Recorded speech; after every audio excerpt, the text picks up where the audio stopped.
GDG Kwenu. GDG Kwenu. GDG Kwezonwe. Cha cha cha cha GDG Kwenu.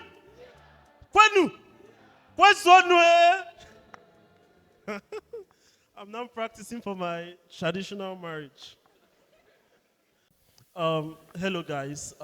Thank you so much for being here. And I'm very honored to be enabling the conversation today around talent growth and gap in southeastern Nigeria. Although the real reason I actually came here, as you can see from how I'm dressed, is that I'm trying to look for a wife for my mommy because she said I should not come for Christmas this year without one. But since I'm here, I could as well just explain why we are trying to have this conversation today. So the reason why this is important and what exactly we are going to be talking about. So a vast majority of people here want jobs. How many of you here are employed? How many of you here are unemployed? How many of you are underemployed?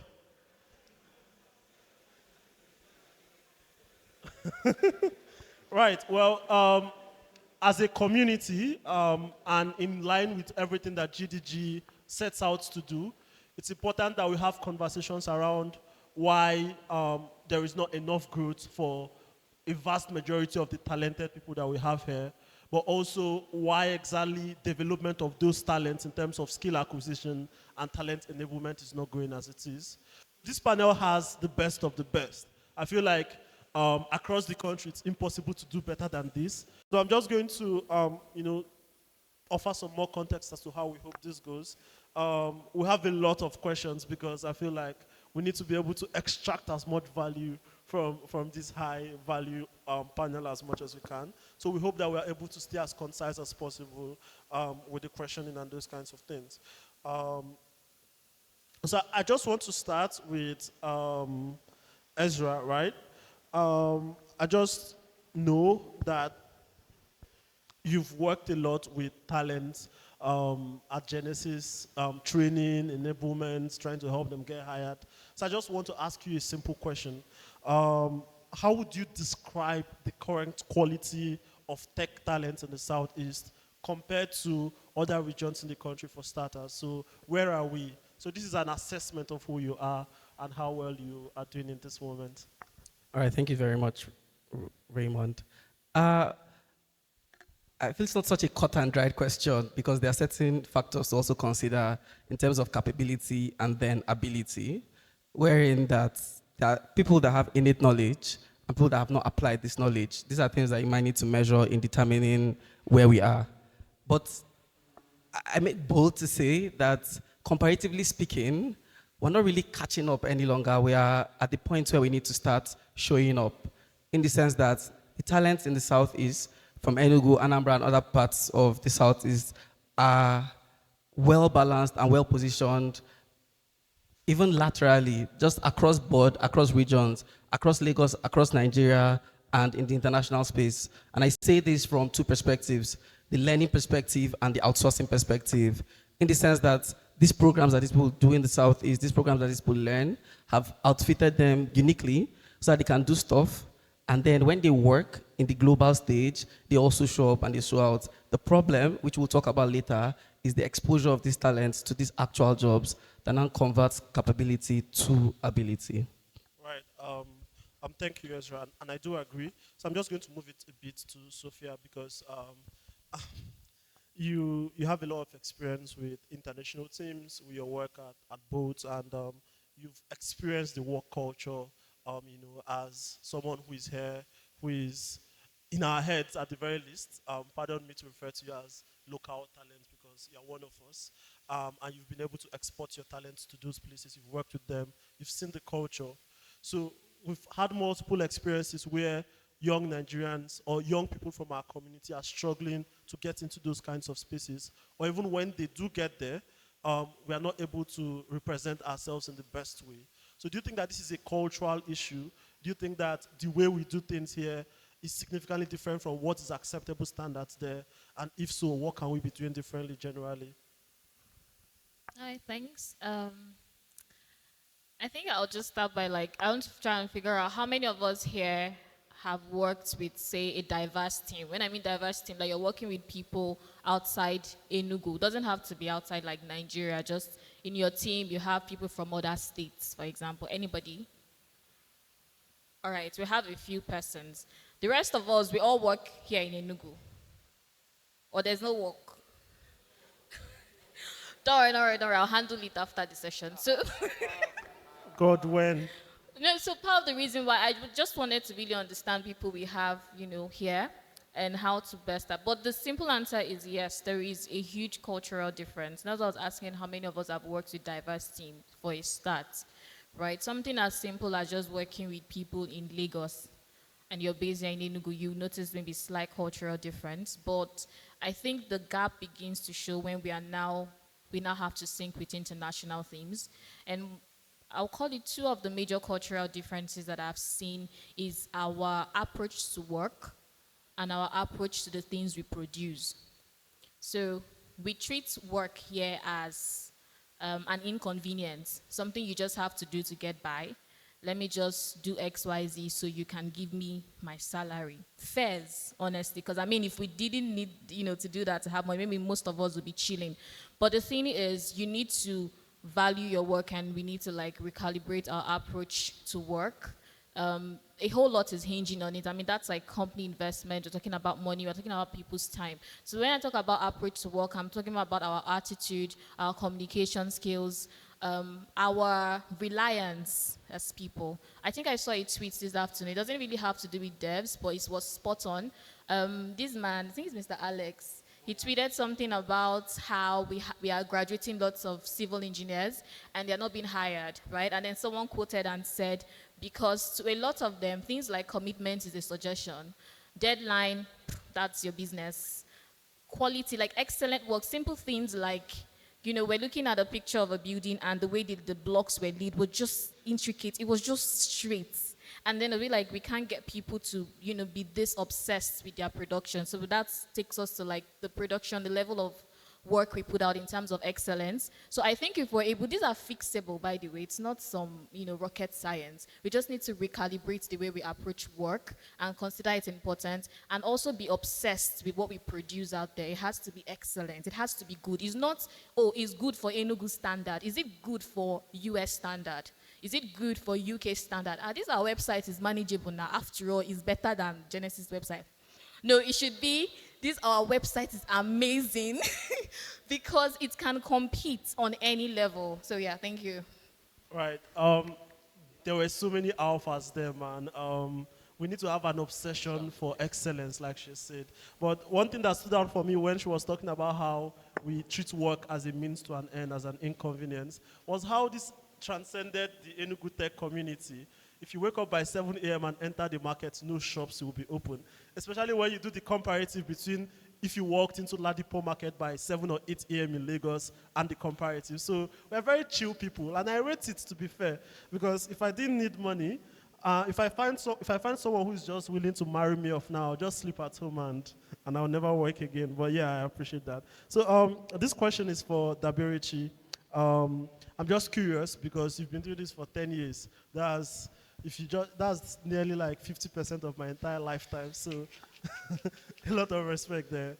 So for you to stay relevant for that long, it means you are doing great work, but more importantly, it means that you are able to position yourselves in places that keep you proximate to good work and good people that allows you to grow. So the question I have for you is, what are the ways you've employed to achieve that sort of positioning? But more importantly, how can some of the talent here apply some of those kinds of things to better position themselves for opportunities for growth and upward mobility? All right, thank you very much for that. I'll say very quickly that it's very important that we understand that everybody has opportunities that come to them at every point in time. The question is, how ready are you for those opportunities and what do you do with them? So first step is make sure that you have an in-depth knowledge of your own area of expertise. Make sure you know. Make sure you develop yourself to know. The second part is that the Bible says you don't light a candle and put it under a bushel. So make sure that that light you have, there is somewhere someone can go to see what you do. What's your online profiles? What do they look like? What does your portfolio look like? Do you have anything that sells who you are and what you can do? And then the third part is that you also, like what we're doing here now, make sure you network. A number of times what happens with opportunities is that someone that has experienced you at a level somewhere recommends you for something else somewhere else that you might never have walked into by yourself. So make sure that you're networking, and make sure that when you have opportunities with the people you're working with, you don't look down on those opportunities and treat them anyhow.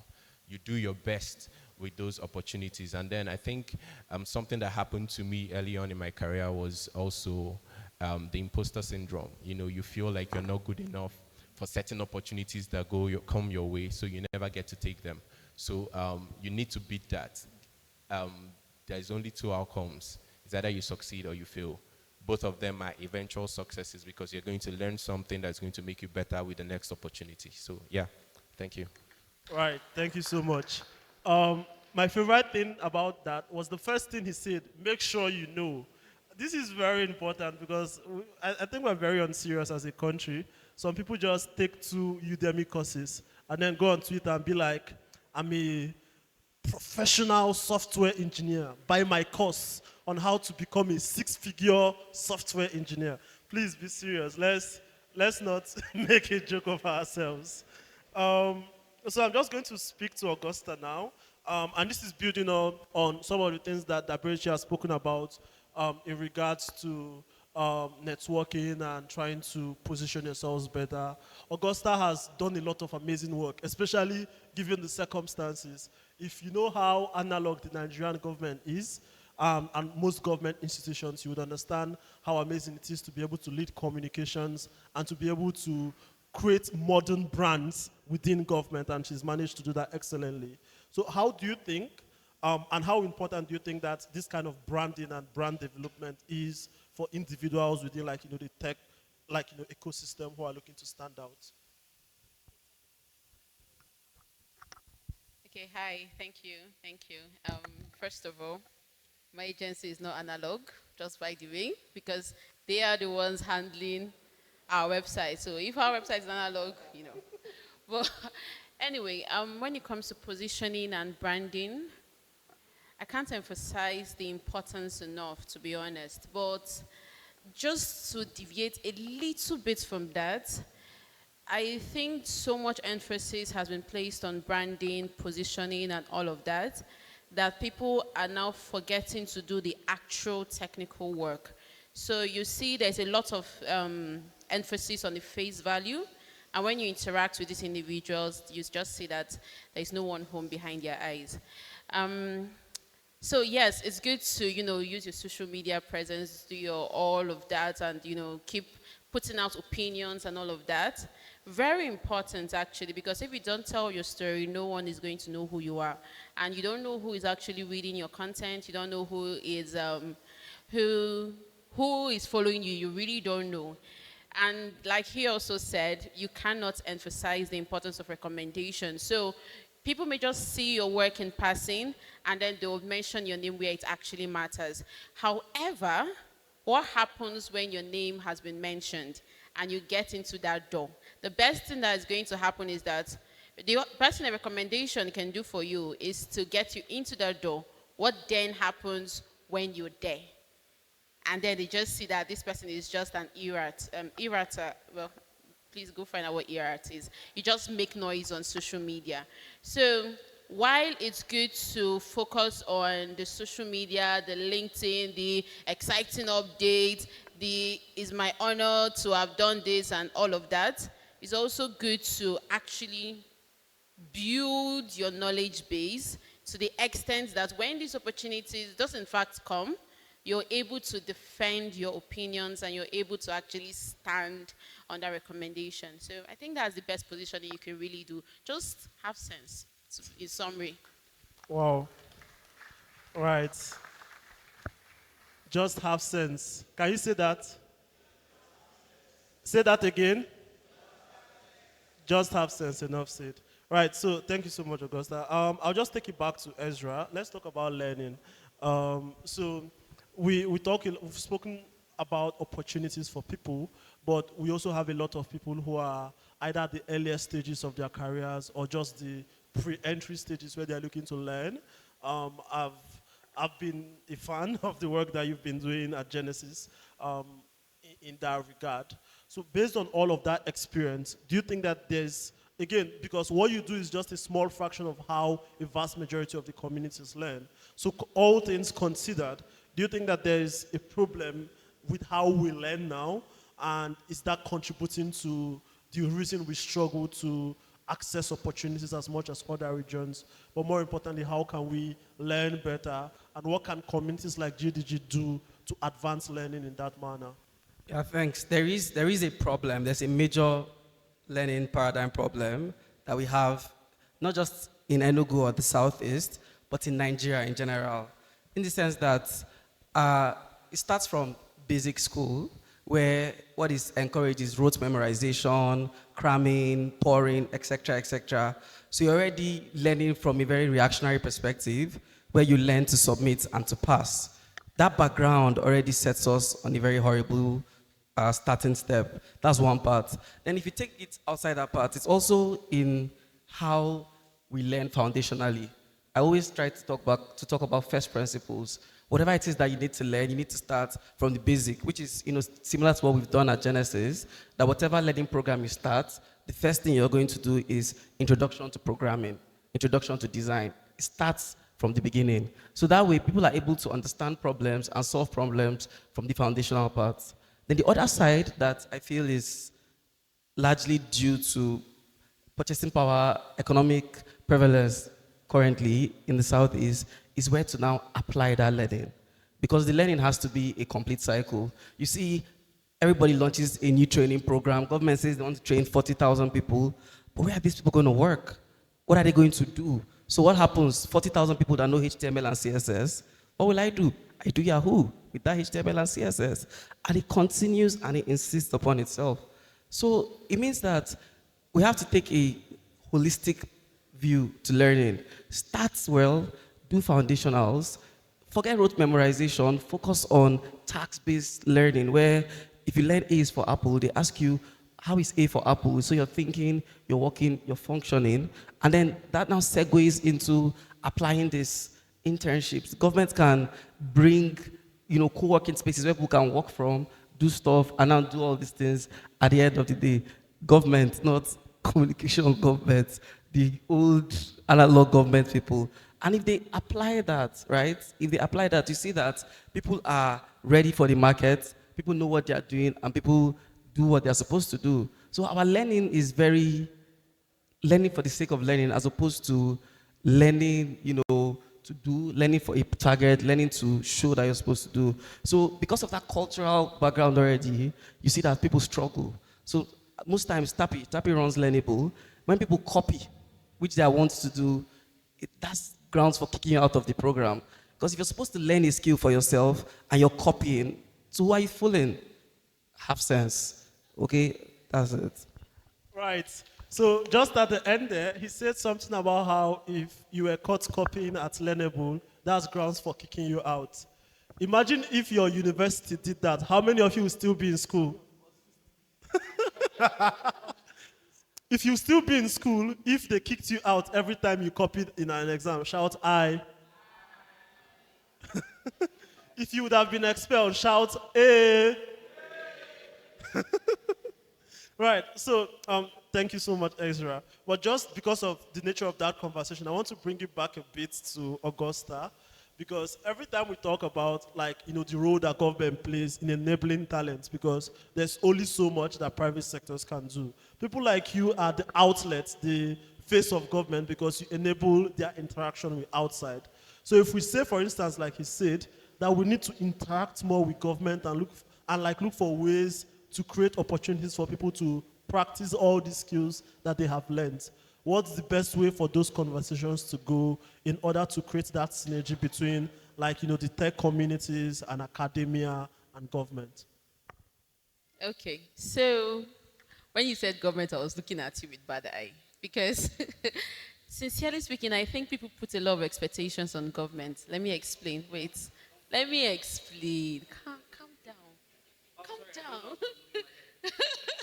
Calm Okay, so I work in government, right? Actively. So I'm telling you from my own experience, government cannot afford to pay the talent that you want to give us. Sincerely speaking, you wait, let me explain. So there's a problem. It's like a two-pronged problem.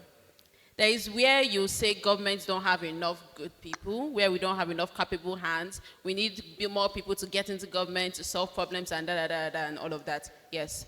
There's also the problem where, sincerely speaking, the pay in government is absolute shit. They can't afford to pay these people that have spent so much time learning. Because when they get into government, then they see that your pay is what? 30K, 40K. And you're like, no way. So there's that problem there. So even if government in all its good intentions, bring in these people, hire them, they're going to stay forward, especially with our current generation where money is like one of the top priority, right? You stay for what, all of a year plus, and then you realize that, sincerely speaking, you can't even pay house rent. You now start saying government now is now limiting and all of that. But that's on one end of it. Now, let me give you another example. In my own state government, I work with the Anambra state government. There's a program called the Solution Innovation District, where the government is actively trying to invest in the startup, in the tech and startup ecosystem and all of that. So we have a couple of programs, training programs. They bring the trainers, they train people, and like I said, they get fed into the system to solve actual problems, which is the experience you're talking about. And people go in there and then they see their salary and they're like, I have my assistant here. When she saw her first salary, how did you feel? She saw it and she thought twice about that job. Ask her what they pay her. Just later go and ask her. Government cannot afford the talent that we actually need. We can settle down today. Issue or will not? Sorry? No, they can't. They really can't.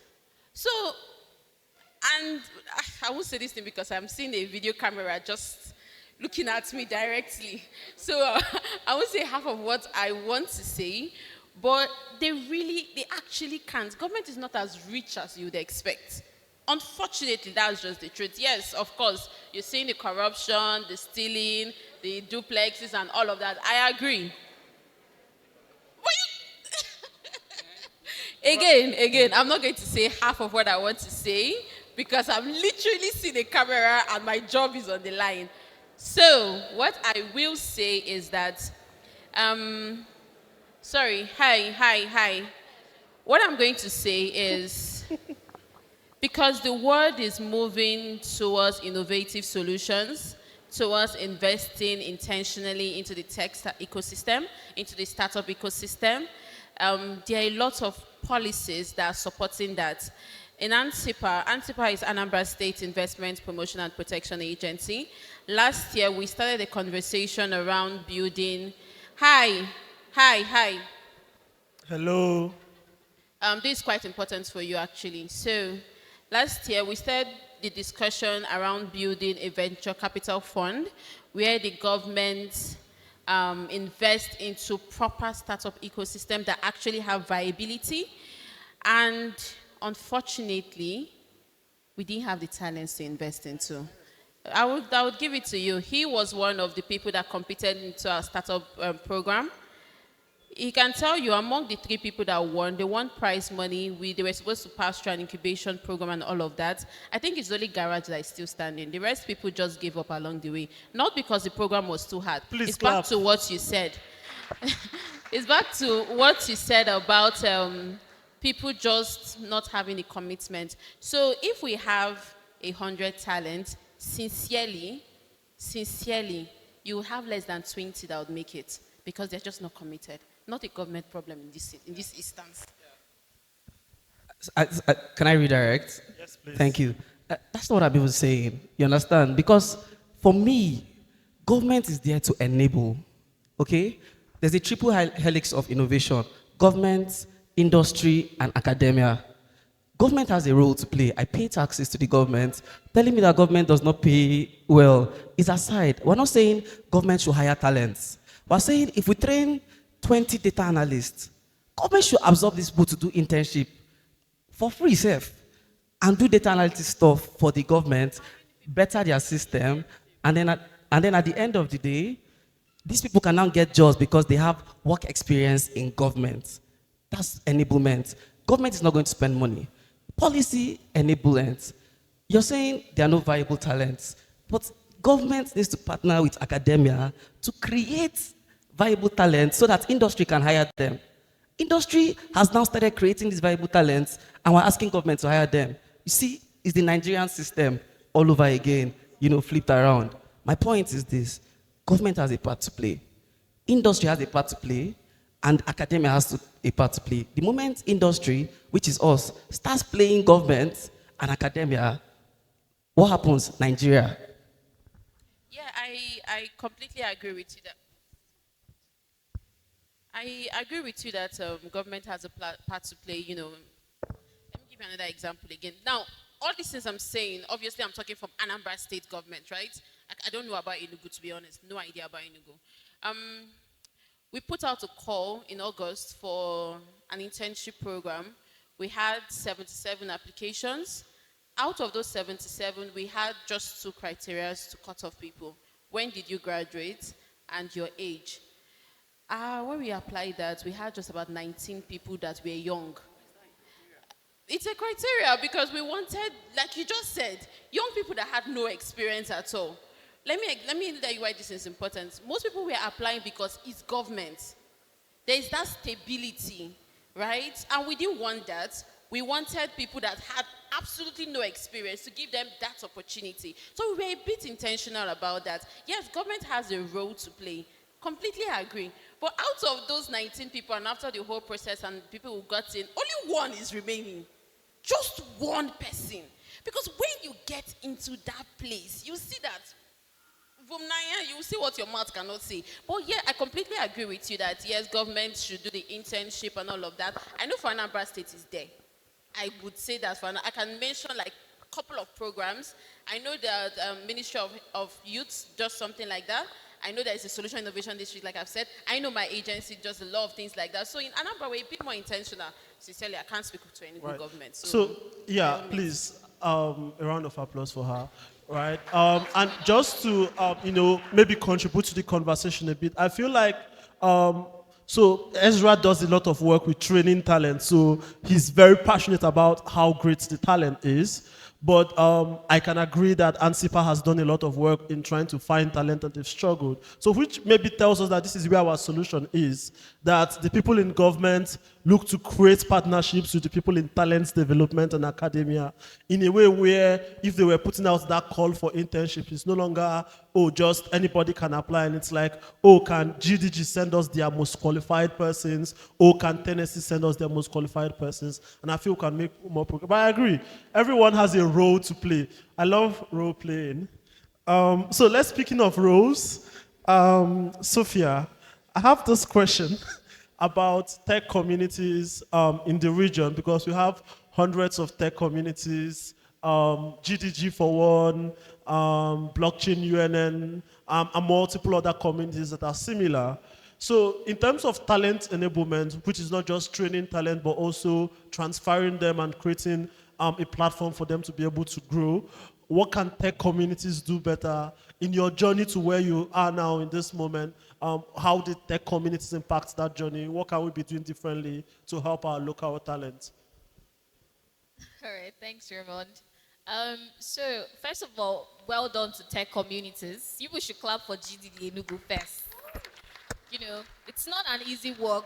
Community work is like thankless unpaid service. How many of you are paying Godspeed salary? Shifts, you're not part of it. But yeah, these are things that we do for the love of the community, right? So I really wanted to appreciate them before I start holding them in their neck.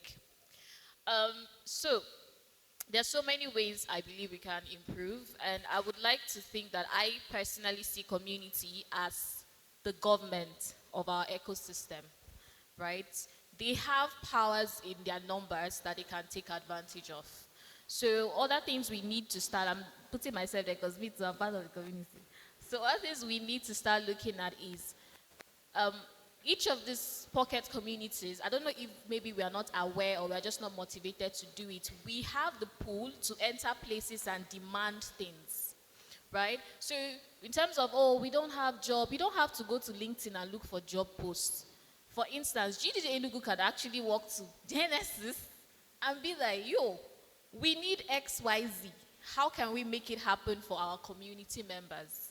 Now, they will listen to you because first you're an authority, and they will trust your skills to give them the best.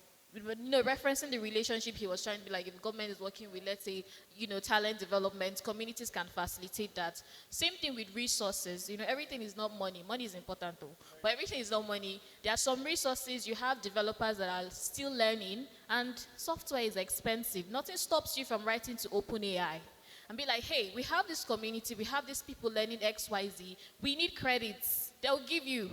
They need people to build with their tech, right? So they'll give you community credits, and now you can give it to people under your community. And this spills over to like literally any software you can think about, Microsoft, the whole shebang, as long as they can see how they can get benefit. Of course, they know how they can benefit from communities, because out of your 1,000 people in your community, hopefully 10 build something amazing, and it scales, and it is on their own software. So this is just basically what I feel like, we should do more, and also ask for money. Thank you.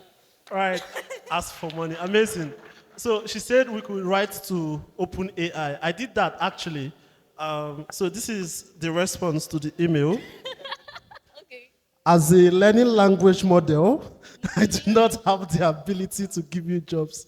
Right, so back to serious I things. don't ChatGPT responded. That's OpenAI now. No. Please, not clarification. Look at ask ChatGPT. Go to the organization. They have programs. They have people in position waiting, but they don't listen to this. Right, I'm sorry. Right, so let's go to Big Dabs. Can you say Big Dabs? Big Dabs. Did they mention when he was coming on that he's a music artist? Oh, they did, right? So when I say Dabs, say Dabs. Big Dabs. Right. So this question is directly related to that. It's incredible that he's a music artist as well as a software developer. And I can imagine that so many of us here, even though we are here with a clear interest in technology, we have other interests, maybe music, maybe sports. I had an interest in football before I grew a tummy. So the question is, how can young people combine their interest in tech and be able to manage it alongside their other interests and passions? All right. Okay. I'll start off with an advice my dad gave me and how I got to apply that. When I was getting done with school, I already started doing music from an early age. I had my first performances as at SS2. So I started doing music quite early. And when I was done with university, my dad said, okay, pursue your music, pursue your career. Let's see how both of them grow. Eventually, one is going to stand out over the other, and then you know where you should, put your primary focus on. But then further down the line, I realized everybody has an occupation and you have a vocation. They are two different things. Your occupation is what you do, where you go to work, how you earn a living. Your vocation is where you find your sense of purpose. Right, so your vocation is that innate skill that you have, that passion that you have to play football, even though you've grown a belly, right? So no matter what it is, that stuff still calls out to you. So that's what music is for me. And I think every one of us, 24 hours is the same number of hours that Elon Musk has to run multiple companies, and he's not dead yet. So some of us think that because we are doing one thing, we lack the ability to do something else. It's a distraction. Oh, it's too much of a distraction. I think what has helped me is to learn how to segment my life, because at every point in time, something new gets added to that, your busy schedule, and you have to take it in and take it on quite well. So I believe that if you have anything that you have a passion about, like I do for music, give it some form of expression. It's not going to kill any other part of you. So if you love to do something like Tapi loves to play football, he plays as often as he can, right? It doesn't have to be something that you do to earn money out of it. But the truth is that whatever you do and you package it well enough, you stand a chance to earn from it. And Something Naval says that I like is that, the new way to wealth is in media, is in code, and something else I can't remember right now. So whatever you're doing, put it on social media, put it in the mainstream media. As long as it's gathering traction, it's giving you the possibility of earning from it, alongside whatever else you do. Put some digitization around it, and you'll be shocked at how much you can earn from just doing what you're passionate about. Yeah, so. Right. Amazing. So he said that we all have an occupation and a vocation. And it's no truer words. For instance, my occupation now is I work in marketing, and my vocation is to be a stay-at-home husband. So let's get back to Augusta. I'm just going to, just drag you back a bit to, she spoke about the Anambra Startup Competition in 2023 that the Garage won. And part of the conversation when she was speaking was that of the 3 winners in that competition, not like 3 winners, we came first, the others came second and third. But of the 3 winners, that it's just one of those startups, I heard it's the Garage, that are still active. So the question I have is, how would the government or how would government institutions try to ensure that there's sustainability of the initiatives that they invest in, especially considering that sometimes there's a budget for these kinds of things, you are supported with money, sometimes extra resources, like an accelerator program. I feel like it's antithetical to your objectives if after 12 months, things just fold as they have in this moment for some of those, startups. So how can we ensure more sustainability with government initiatives, no matter how scarce they are in this moment? Sorry, sustainability to government initiatives or the businesses, which one? Yeah, government initiatives here are to keep those startups alive. They are to support those startups, right? So if they fail, then I feel like government's money has wasted, right? You don't want to waste money, do you? Okay, if you're talking of government initiative, most of the times, initiatives, policies, and all of that are usually backed by either an executive order or an enabling legislature, which means that, it depends on how it's formed. So I would give an example with the startup competition and the incubation program. It was done by ANSIPA in partnership with the SID. And SID is now a new office, which means that even if Soludo loses his election and all of that, it now has to take another executive order for the new governor to remove that office, because now it's an office. So that's one of your initiative in that sense, that has now become an office. So that's to one point. Then to the second part about ensuring that these startups are sustainable, the best we can do is to provide support. Now, we just recently signed with UNDP to develop a makerspace. Makerspace is where you have training, you have incubation, you have the co-working space, like you said, and all of that. All the whole supporting infrastructure is there.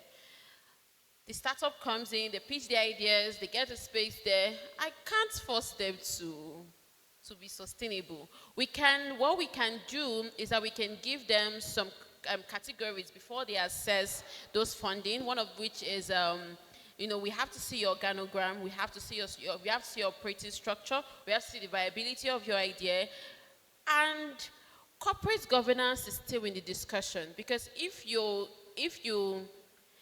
able to imbibe those, there's a word I'm looking for now, if you're able to imbibe the corporate governance values, where you have a proper board of directors, proper founders, and all of that, that is what ensures the sustainability. However, most people are unwilling to do that, because then it seems like government is just asking so much, to be honest. So there's a fine line between we trying to make your business sustainable and you actually wanting your business to be sustainable. Yeah, I agree with you. Again, maybe I'm just Oliver Twist, but in my head, I feel like there's a way for governments to think about it from the perspective of these businesses as well. Because, when we interacted in the startup competition, I was a university student So we're my co-founders. There's not a lot you can afford in terms of legal fees to set up that entire corporate structure. So imagine if the government said that beyond winning this, that we're going to hook you up with legal consultation to be able to set up these things. So it's not, oh, you need to have corporate governance. It's, oh, if you don't have corporate governance, we're going to help you get it. I feel like with something like that, it's more likely that these really broadcast students like I am are able to, like, just achieve a lot more. Okay, because we're on record, I would like to set a record straight down. Normally, I wouldn't say this, but Raymond, when you won your startup competition, was there not supposed to be an incubation program? Was there? Yes, it was part of the things you signed. Exactly. No, really, because before we released the funds were released in 2 trenches. The initial one, and then you were supposed to give a report 6 months later after you had gone through incubation program. Did you go through incubation program? There was no incubation program. See now, flat out denial, but okay. There's literally a contract there. Because what I'm saying is government can only do so much to support. At the end of the day, what you said, Genesis, is very correct, right? We can only enable, we can only support. The policies are there. The supporting infrastructure is there. There is lights, there is Starlink, there is all of this. Like, we literally have a co-working space where all of these are given for free. How many people use it is the question. Yeah, I think we're sort of on the same page to an extent, and we're going to move the conversation forward and see if, regardless of our evident conflicts, we're able to, through this conversation, chart a path forward. So let's go back to Ezra, and let's switch the conversation up a bit. So let's talk about action, right? Because we've spoken about problems a lot. We've discussed some progressive ideas, but what would we do right now within the next 3 to 6 months that would make the most immediate impact to bridge the talent gap in Southeast Nigeria? One thing. It can be one thing. It can be one thing. Quickly, several things. Okay, something that can be realistically achievable in that time period. Very realistically. The first thing I spoke about was the paradigm of learning. So even in our schools, right, if we integrate some sort of applied job market learning in our learnings in the curriculum, so curriculum redesign, so that Genesis can stop saying we've taken education out of the classroom and say that we're doing the same thing. That's the part from academia, right? The next part is government. Like we said, government is enabling, right? So with proper partnerships, government needs to just support. Like this thing you said, there's light, there's Starlink, there's these other things. That's enablement. If you give, if you partner with people to do trainings, for instance, in that kind of place where they have, all these things provided, it works. That's the one part. And then with the industry, we do not have, as a region, we are poor in the tech side. As a region, and that's the truth. We have businesses here. We have traditional businesses that even if you come and tell them, they are pulling maybe 10 billion in ARR, and if you come and tell them, let me automate your account system, they would not agree. So these people exist, but they don't target the kind of people we're creating. So it's either we start training people for those markets, so it's leave this programming and this blockchain thing, go and do also here, Ibaboy and all of that stuff, or we attract these things here. Still government. Do talent outsourcing to these places. Go and have conversations with these people. Enable the trainings that happen here. And 3 to 6 months' time, these things that are happening, because in Lagos, these people are literally working remotely. It's not, all the hirers are not there per se. Find a niche, do that, and you see that the talent gap that we think we have, that I don't believe we do, is now going to be expressed when people are now doing things in action by industry. So those 3 sides. Right. Amazing. I cannot agree any less. Anymore. I don't know how to do it. Sophia, I have this question. Let's talk about women. I love talking about women. So the question here is, how can we ensure more involvement for women and female talent, especially in the Southeast? I mean, given all that you've done and all that you've achieved, I'm curious as to what parts of your journey do you think could be applied at scale to ensure that there's more women involving themselves in tech and belong. We need more women, don't we? You guys don't know, Bo. Raymond is looking for rich tech baby who marry. and be a house husband. So yeah, I think that when it comes to I don't want to use the word inclusion, but we're trying to get more people into tech and have as much representation as possible, especially for those people that are not the typical audience when we are in tech space. And it's getting better. I've seen a lot of women here today compared to like some years back. But I know they maybe we think more about them when we talk about females in tech. I think maybe people more like me that have autonomy. A lot of these people coming in don't. Part of the reasons why their parents listened is because it was backed by Enugu state government. I'd be like, okay, government is not going to bobo us, but okay. But so it helps with that trust factor. And then recently, because I have an NGO that also help ladies with tech training and resources and all that, I was able to partner with Genesis. And very, very amazing support. I didn't stress.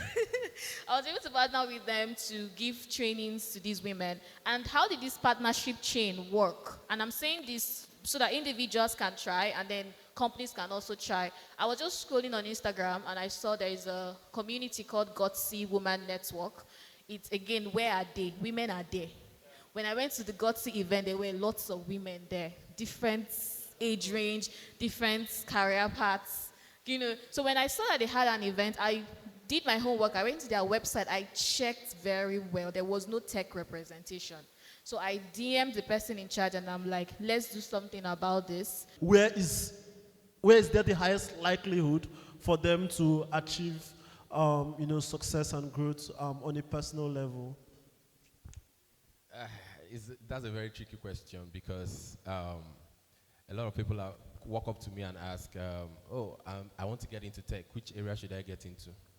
I ask them, which areas do you know? And you realize they have no idea what areas they are in. I say, just Google now. Just check on Google at least to show that you're interested in something. And then you now see the different tracks. And I still maintain that there is no one particular track that is more important than the other, right? I feel like everyone should do as much work as they can do wherever they are. So there are front-end engineers, back-end engineers, cybersecurity experts, the people that venture into AI, IoT, and all of that. I think sometimes what you find yourself doing is a lot tailored to your personal strengths in some way, right? I have people that started with back-end and swore that they will never follow this route again in their lives, and they switched to front-end and they found it more accommodating to do. Tech is here to stay for a while, a long while. We are not going to outlive tech. So when you say what skills you should learn in 5 to 10 years or in the next 5 years or in the immediate future that is going to help you stay relevant, get the big bucks and all of that, I think every tech skill that you are learning now is still going to be relevant in the next 10 years, right? So get yourself knee deep into whatever it is you're learning and make sure that you get very good. What makes you stand out is how good you are in what you're doing, not what you're doing, right?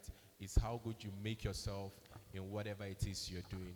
We never knew comedians were going to earn as much as they are earning till we saw the people on social media doing what they are doing, and so do whatever it is you're doing and do with everything that is in you, and you're definitely going to see the results out of it.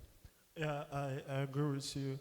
I was low-key scared you would say go into crypto. But yeah, guys, crypto is tech. There's parts of crypto that is tech, technology.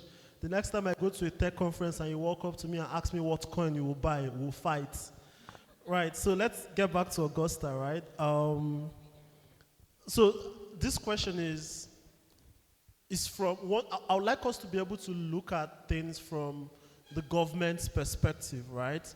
In the sense that we're all outsiders and we have these very robust expectations of the government, yeah? So as someone who is on the inside, what do you think that local tech communities like our own can do to make it easier for the government to provide support and to enable the kind of growth that we want? Because we've spent a lot of time on this panel saying so many things we want the government to do to make our lives easier, right? So understanding all of that, what can these communities do? So when I say communities, I mean these talented people here, but also specific communities like GDG. How can we make your life easier to help us better? Simple. Just reach out. It's pretty simple. I think a lot of people assume that government know all. We actually don't. We really don't. And people assume that this information, I sincerely did not even know of GDG until I got this invitation. I had absolutely no clue it was existing because tech is not my field. So I have very little interest in tech itself, right? Because that's not my field. So if you're a community, like she said, the community leaders, it's your duty to reach out and look for these opportunities. So simply reach out. It's very simple. Every day we receive hundreds of letters. Some are nonsense, some make sense. But it's our duty to actually read every single thing that comes on our table. Everything. So we read everything. I don't know about Enugu State because I was speaking to the organizer and he said he has seen something in this Enugu State. So I can't speak for Enugu State, but I know in Anambra State, we read everything that comes to our deck. So I think community leaders simply need to reach out, explain what it is you want, and if it's something we can do, by all means. Pretty simple. Right, a round of applause for her. Right, so thank you so much, guys, for staying with us and for tolerating me for this long. But I need you to pay attention to the takeaway from the last thing that Augusta said. We are confused. We think that government is inaccessible, that they are so far away. But government is actually really proximate to us, and there's young, really smart persons in government that will relate and listen to you if you reach out. So please reach out. And when you send emails, please make sure you write the emails well. Don't put the entire body of the email in the title. I've seen that happen. Right. So thank you so much, guys. I have loved learning from you. And just before you step down, I would like to ask you a question. And it's the same question for everyone. So as we are answering, we can be winding it down.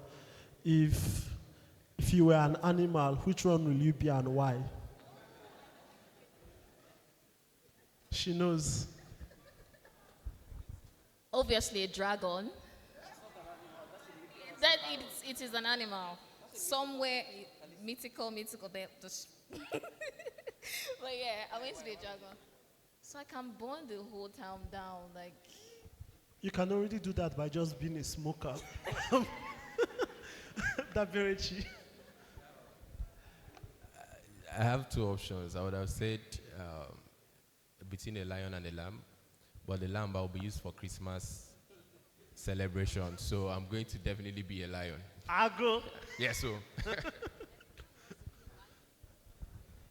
I want to be a dead lion because what is life?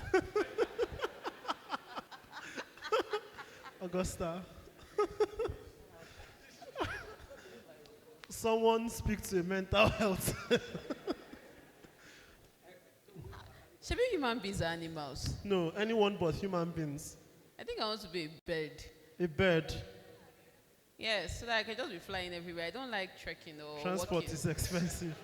All right, guys, I hope you've been entertained. Thank you so much for listening. Oh, me? Me? I want to be beef. I want to be a meat. I'm joking. I want to be a cow. I like getting eaten.